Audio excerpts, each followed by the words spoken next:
Sir AP రాజధానికి ప్రభుత్వ ప్రాధాన్యత 5 ఏళ్ల తర్వాత మళ్ళీ దీనికి ఒక రూపం తీసుకొస్తున్నాము. 5 ఏళ్ళు నిర్ణయం అయిపోయిందని 5 సంవత్సరాల తర్వాత మళ్ళీ అసెంబ్లీ సాక్షిగా బడ్జెట్ సమావేశంలో 3,445 కోట్ల రూపాయలు కేటాయింపులు జరిగాయట. అమరావతి ఊపిరి పీల్చుకుంటూ పెద్ద ఎత్తున ప్రచారాలు. అమరావతికి ఊపిరి పీల్చుకుంటున్నది మాత్రం నిజం, దాంట్లో అనుమానం లేదు. ఎందుకంటే జగన్మోహన్ రెడ్డి పూర్తిగా దాన్ని నిర్వీర్యం చేశాడు. జగన్మోహన్ రెడ్డి చేసిన అతిపెద్ద తప్పుల్లో అమరావతి మొదటి తప్పుగా భావించాలి. జగన్మోహన్ రెడ్డి రాజకీయంగా పాలనాపరంగా చేసిన పెద్ద తప్పేంటి అంటే చంద్రబాబు నాయుడు దృష్టిలో పెట్టుకొని, చంద్రబాబు నాయుడు పట్ల తనకున్న భావనల్ని దృష్టిలో పెట్టుకొని పాలన చేశాడు. ఎప్పుడు కూడా పాలన ప్రజల్ని దృష్టిలో పెట్టుకొని చేయాలి. సో ప్రజలను అమరావతి విషయంలో ముఖ్యంగా మిగతా సంక్షేమ పథకాలు అవన్నీ ఒక అంశమైతే, జగన్మోహన్ రెడ్డి పాలన దృష్టి ప్రజల వైపు కాకుండా చంద్రబాబు నాయుడు పట్ల వ్యతిరేకత, కసి అదంతా కనిపించింది. లేకపోతే అమరావతి ఎందుకు, ఆయనే అసెంబ్లీలో అమరావతికి అనుకూలంగా మాట్లాడాడు. ఉన్న భూమి సరిపోదు, ఇంకెక్కువ కావాలన్నాడు. అమరావతికి అభ్యంతరం లేదన్నాడు. కానీ అధికారానికి రావటానికి ఎన్నికల ప్రచారంలో ఎక్కడా అమరావతిని మేము క్లోజ్ చేస్తాం, అమరావతి కాదు 3 రాజధానులు ఉంటే ఎక్కడా చెప్పలేదు. అకస్మాత్తుగా 3 రాజధానులు తీసుకొచ్చాడు. పోనీ 3 రాజధానులలో ఏదైనా ఒకటన్నా డెవలప్ అయిందా? అది డెవలప్ కాలేదు. విశాఖ రాజధాని అంటూ ఊరిస్తూ వచ్చారు. సంక్రాంతికి, దీపావళికి, దసరాకు అంటూ అక్కడి నుంచి నేనే వస్తాను. ఈవెన్ బెంగళూరులో ఇన్వెస్టర్ల మీటింగ్లో కూడా నేనే త్వరలో విశాఖకి షిఫ్ట్ అవుతున్నాను. ఇలా విశాఖ చుట్టూ కూడా స్పెక్యులేషన్లు, డేట్లు, ముహూర్తాలే తప్ప విశాఖకు పోయింది లేదు. సో అందువల్ల ఒక బిగ్ ఫియాస్కో. కానీ ప్రజల్ని దృష్టిలో పెట్టుకొని చేసి ఉంటే ఈ సమస్య వచ్చేది కాదు. ఆయన దృష్టిలో అమరావతి చంద్రబాబు నాయుడు బ్రెయిన్ చైల్డ్, దీన్ని నేను ఎట్లా అంగీకరిస్తా. దానికోసం అనేక రకాల కథనాలు కూడా లేదు. కమల రాజధాని అని, పేదలకు రాజధానిలో చోటు ఉన్నదా అని. ఎక్కడైనా ఏ నగరంలోనైనా ఏ ఒక్క కులం ఉండదు. కోర్స్ కొన్ని కులాల వాళ్ళు, కొన్ని ప్రాంతాల్లో మన సమాజం యొక్క ప్రత్యేకత ఏంటంటే ఆఖరి కులాల వారీగా కూడా రెసిడెన్స్ ఉంటుంది. కొన్ని కమ్యూనిటీలో ఒక కులం వాళ్ళు డామినేటింగ్గా ఉంటారు, కొన్ని ప్రాంతాల్లో కేంద్రీకృతమై ఉంటారు. ఇప్పుడు ఉదాహరణకు మనకు జూబ్లీ హిల్స్, బంజారా హిల్స్లో ఒకప్పుడు సంపన్న కుటుంబాల వాళ్ళే ఉండేవారు. ఇప్పుడు చాలామంది అందరు వస్తున్నారు. కానీ సో ఇప్పటికీ కూడా జూబ్లీ హిల్స్ అంటే ఒక ఎలీట్ ఉంటారు జూబ్లీ హిల్స్లో. సో అలా ఎక్కడైనా ఉంటుంది. కానీ ఒక నగరాన్నే కమల రాజధాని అని ప్రత్యేకంగా ఒక కులాన్ని అట్రిబ్యూట్ చేసి ఇలా గందరగోళం అంతా చేసుకున్నాడు. సో ఈ గందరగోళం స్వయంకృతాపరాధం. దీనితో ఆయన ఆశించింది ఏంటంటే అమరావతిలో 1,00,000 కోట్లు పోయడం ఎందుకు, 1,00,000 కోట్లు పోసి అమరావతిని డెవలప్ చేయాలా, రాష్ట్రమంతా డెవలప్ చేయాలా అనే ఒక థీరీని ప్రవేశపెట్టి 3 రాజధానులతో తనకు ఉత్తరాంధ్ర, రాయలసీమలో కూడా ప్రాబల్యం వస్తుంది అని అంచనా వేశాడు. అంచనాలు ఘోరంగా తప్పాయి. ఎందుకంటే అమరావతిని ప్రజలు కృష్ణా, గుంటూరు జిల్లా ప్రజల ఆస్తిగా చూడలే, అమరావతిని రాష్ట్ర రాజధానిగా చూశాడు.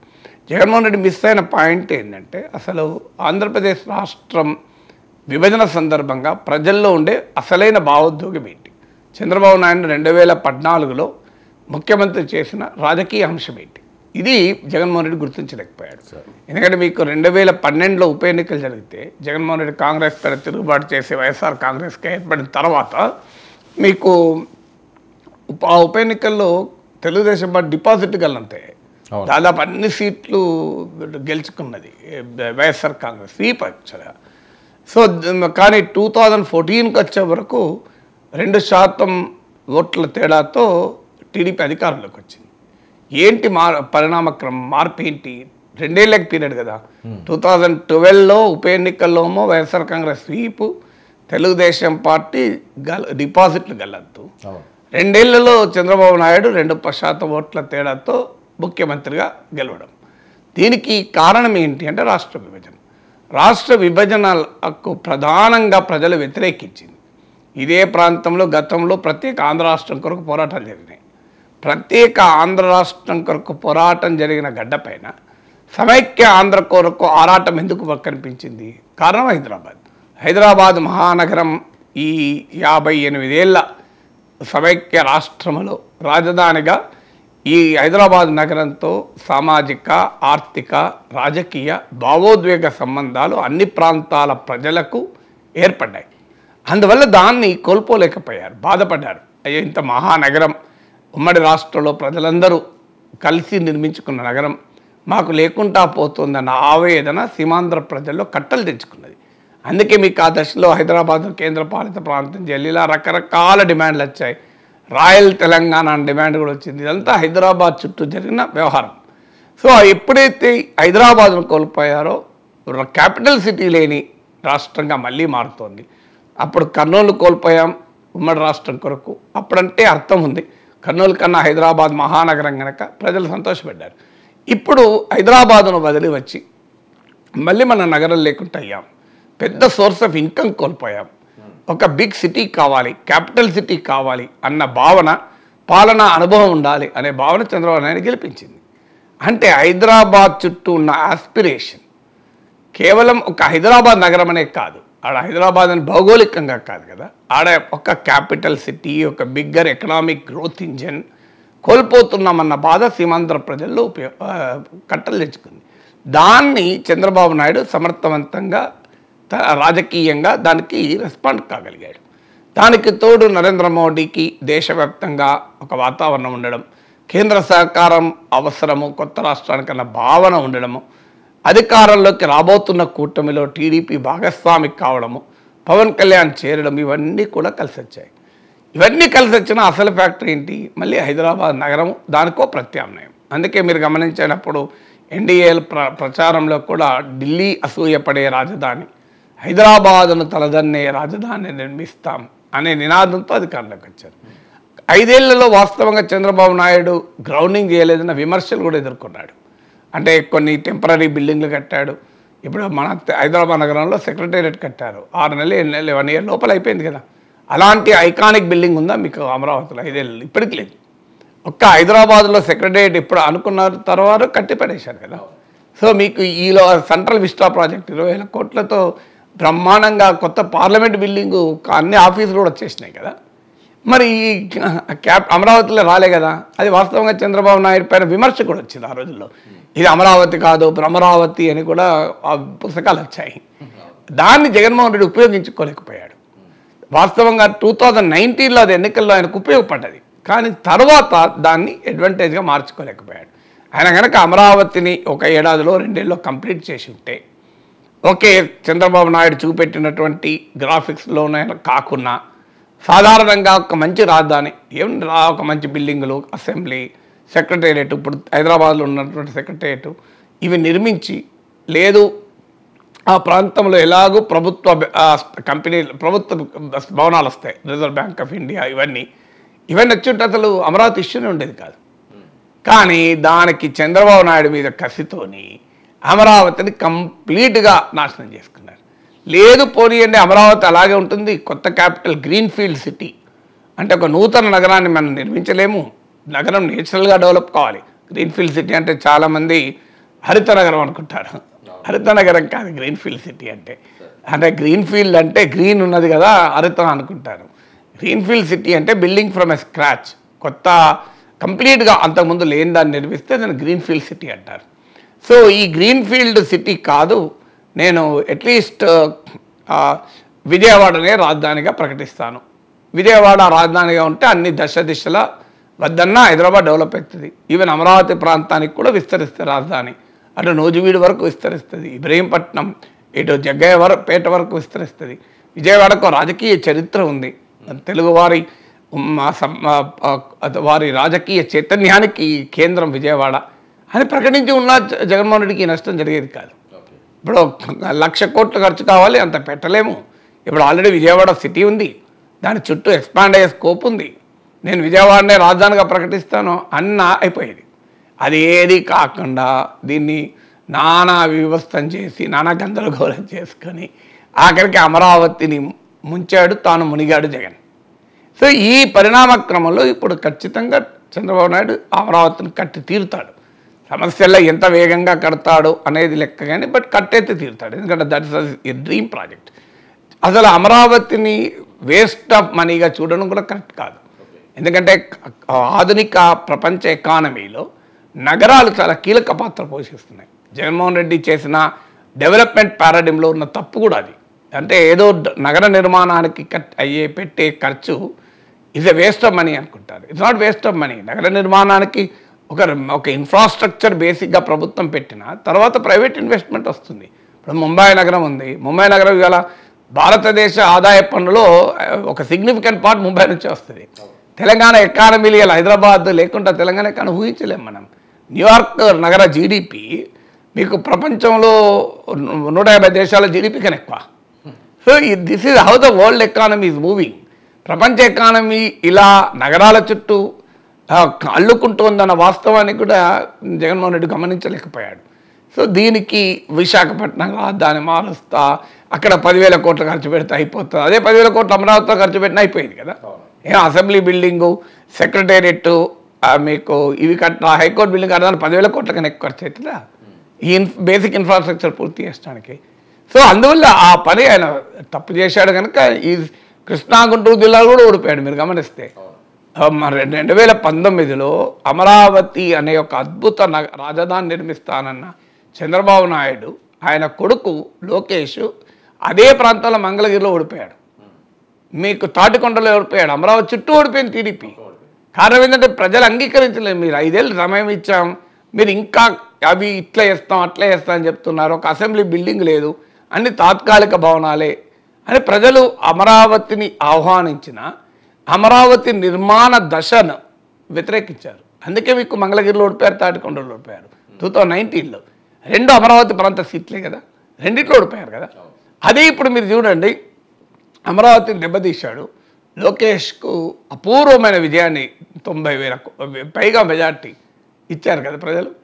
సో అది మామూలు మెజార్టీ కాదు కదా. నాకు గుర్తులేదు చంద్రబాబు నాయుడు మెజార్టీ ఎంతో, పవన్ కళ్యాణ్ మెజార్టీ ఎంతో. కానీ లోకేష్ మెజారిటీ అయితే పల్లా శ్రీనివాస్ది హైయెస్ట్ అనుకుంటాను గాజువాక. అంటే చంద్రబాబు నాయుడు పవన్ కళ్యాణ్ కన్నా ఎక్కువ మెజార్టీ. మామూలు విషయం కాదు కదా, ఎట్లా వచ్చింది? సో అందువల్ల ఖచ్చితంగా ఈవెన్ వైసీపీ అనుకూల ఓటర్లు కూడా అమరావతి విషయంలో జగన్మోహన్ రెడ్డి క్షమించలేదు. ఈవెన్ రెడ్డి ఓటర్స్ కూడా క్షమించలేదు. మీరు చాలా చోట్ల రెడ్డి ఓటర్లు కూడా వ్యతిరేకించారు. సో ఇది మరి పోనీ విశాఖలో ఏమైనా ప్రజలు ఆదరించారా? విశాఖ రాజధాని అన్నా కూడా ప్రజలు అక్కడ ఓట్లేదు. మొత్తం స్వీప్ అయిపోయినట్టు అడ్రస్ కూడా పోయారు. అంటే ఏంటి, ఎందుకు అర్థం చేసుకోలేకపోయారు? ఇది వాళ్ళ కాదు నేను చెప్పేది. మీరు 3 ఏళ్ల కింద అమరావతి విషయంలో జగన్ పైన నేనేం మాట్లాడి ఇదే మాట్లాడాను. అన్ఫార్చునేట్లీ అవి పబ్లిక్ మెమరీ షార్ట్లు ఉంటాయి, యూట్యూబ్లో ఉంటాయి కదా, మీరు వెళ్ళి చూడండి. అమరావతి విషయంలో జగన్ తప్పు చేస్తున్నాడు 3 ఇయర్స్ కింద కూడా మాట్లాడాను నేను, 4 ఇయర్స్ కింద కూడా మాట్లాడాను. డే 1 చెప్తున్నాం. కానీ అయినా వినటానికి రెడీగా ఉండరు. మీరు చంద్రబాబు నాయుడు పేటీఎం అని మనం వైసీపీ కార్యకర్తలు ఆ రోజుల్లో, వైసీపీ అభిమానులు రోజుల్లో కామెంట్ చేసేవాళ్ళు. ఎందుకంటే మీరు అమరావతి పట్టుకొని ఏడుస్తున్నారు, 3 రాజధానులు ఉండకూడదా అని. అంటే మన ప్రజలు కూడా, కార్యకర్తలు కూడా ఎట్లా తయారయ్యారంటే నాయకుడు ఏం చెప్తే దాన్ని అదొక దివ్య మంత్రంలాగా చెప్పిస్తూ ఉంటారు. కొద్దిగా మన నాయకుడికి కూడా ఇది తప్పు, నష్టం జరుగుతుంది అని ఆలోచన కూడా చేయరు.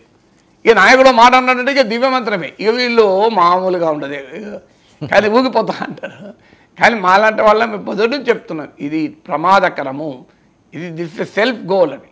ఎందుకు అమరావతిని కనుక రాజధానిగా ప్రాజెక్ట్ ఎప్పుడు కూడా ప్రజల దృష్టిలో పాలన అంటే ఏంటంటే, ఒకటి ప్రజలకు ఉపయోగపడుతుంది అంటే దాన్ని కంటిన్యూషన్ చేయాలి.